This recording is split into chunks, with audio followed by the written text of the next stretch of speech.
Hi, my name is Alex Carlucci with GustonShow.com. I want to talk to you about how the negotiating of a contract is going to happen and the two schools of thoughts on how to do it. So when the asking price is $200,000 and I have a pre-approval for you for $250,000, the realtor sometimes wants you to have the pre-approval say $200,000 or maybe $190,000 or whatever your offer is going to be. They don't want to show your cards that you qualify for more because they think that they won't negotiate with you because you qualify for more.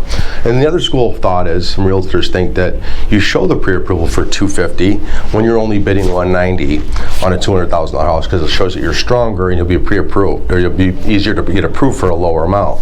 So there's two schools of thoughts on that. I don't know which one I agree with. That's a psychology I've never tested, but remember those are two schools of thoughts, and that's what's going to happen when you get involved with a realtor.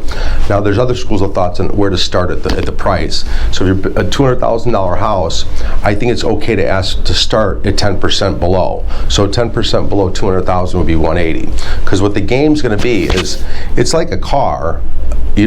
It's not like a toothbrush at a store where you pay full price that they're asking. They're willing to take less than they're asking for. They start high. So houses are listed higher than the seller's willing to accept. So you always want to start lower. Now if you start at $120,000 on a $200,000 house, they're going to reject your offer and probably not communicate with you ever again. So you don't want to start too low and insult people. A lot of people do that and they find out that they leave a bad taste in the seller's mouth.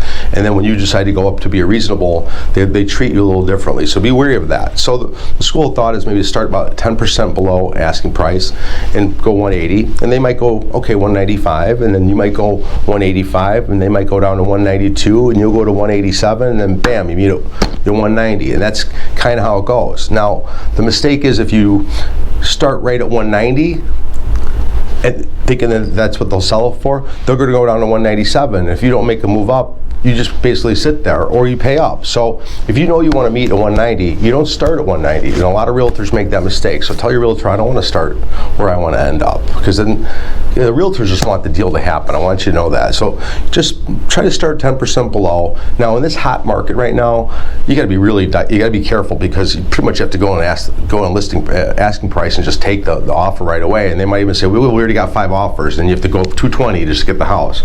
So this is normal times, not COVID times. Right now it's bananas.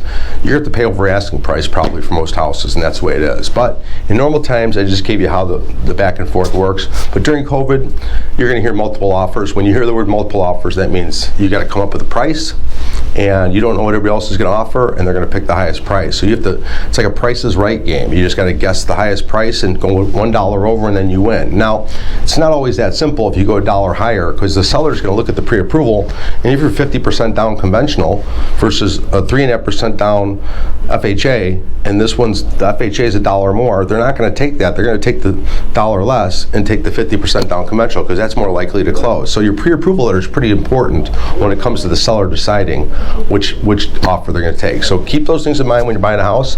If you got any questions, call me, 630-915-7550, and please subscribe. It helps me help you.